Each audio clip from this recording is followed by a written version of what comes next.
We'll move on, Keith, talk about Aston Villa. Now, the proposal to increase PSR limit was indeed rejected, as we potentially thought. What were your thoughts on that piece of news, Keith? Well, I didn't think it was going to be rejected, to be honest. I thought 135 was a small move, but a move in the right direction. I'd rather have seen an inflation-adjusted amount changed every year, but that didn't happen. I was amazed that the clubs didn't go for that. It really made no sense to me. And this is where I'm starting to worry that clubs are now voting politically to try and block things from other clubs rather than thinking what is the right thing for everybody. And so we're starting to see that area of political voting. It was very rare in my days to see issues that were voted on politically like that just to block other clubs. And so that's all I can think of for the reason, because going up to 135 makes sense. And I don't understand why the clubs would have voted against it. I really don't. Also, the Crystal Palace motion of allowing clubs in Europe to have greater headroom was voted down. Again, I didn't understand the thinking behind that. And all I can think, again, is of political voting going on, which is very sad.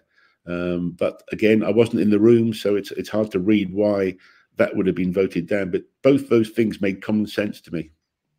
And aren't Aston Villa then, Keith, now under huge pressure to raise funds this summer? Where does that leave them with PSR and FFP breaches, potentially?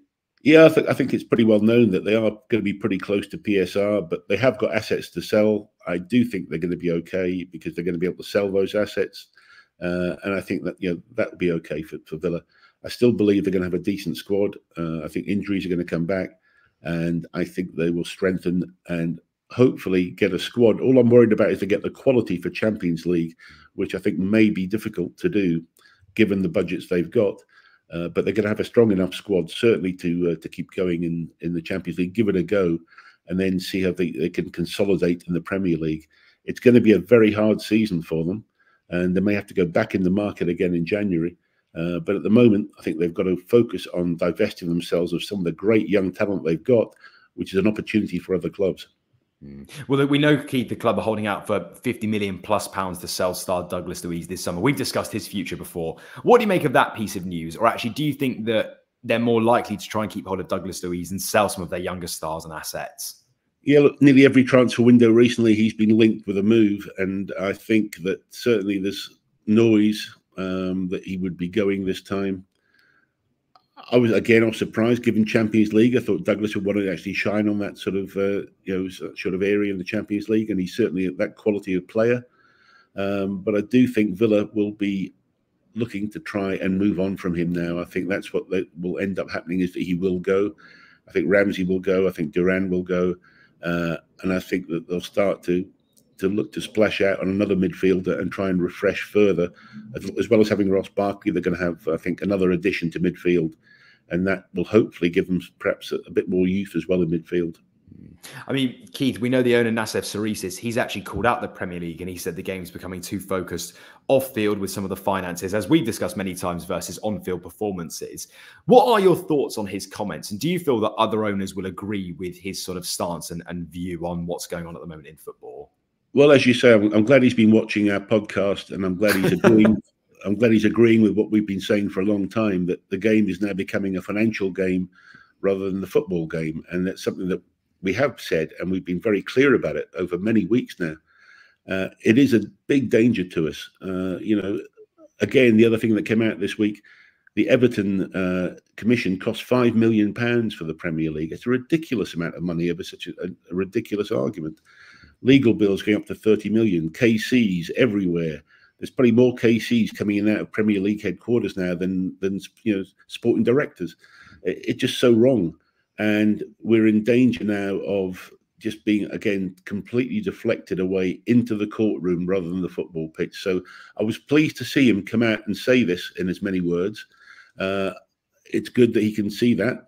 I think all owners should be getting behind it. And yet you've got some owners who are now increasing the legal fees and taking us away from the football pitch into the courtroom more and more.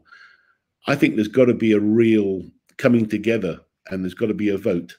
And it should be the tyranny of the majority should come together and say, look, there's got to be a stop in legal situations.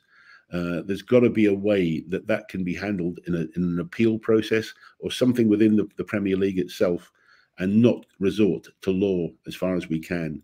And there's got to be an agreement between the club to try and do that and get us back focused onto what we love and those great games that we've seen over the years in the Premier League. It is a superb product, but we're all the sports reporters must be so fed up right now having to find out about the legal minutiae of details that are going on rather than worry about who's going to play left back on Saturday. And Keith, to sort of follow up that point as well, do you feel for Aston Villa, given this is one of their, the most exciting seasons in recent times, and the fact they're looking like they're going to have to sell players to compete in the Champions League, and how actually do the rules need to change to favour a club like Villa, who are in obviously this difficult position with FFP and PSR? Well, I don't feel sorry for Villa. I think they've got enough resources and they're a big enough club to handle this, and they will find innovative ways around it. So I don't think sorry is the right word for them, but I do feel that they should be, it's those clubs that are trying to challenge the established bigger clubs that are not being allowed to do so. And that's where this whole concept of PSR conflicts with having a competitive league. And so that's where the rethink has to happen, where clubs like Man United can carry £1 billion of debt, yet still carry on spending. And I understand how that works financially, but still, it just doesn't sit right that you can go ahead and stockpile so much debt, and yet clubs that are trying to just build themselves and trying to be a competitive squad, in many cases just stay in the Premier League, are penalised for breaches of maybe 10, 20 million pounds. It's something just doesn't sit right with me about that, and I haven't got all the answers yet, but certainly there's something in there that we've got to focus on.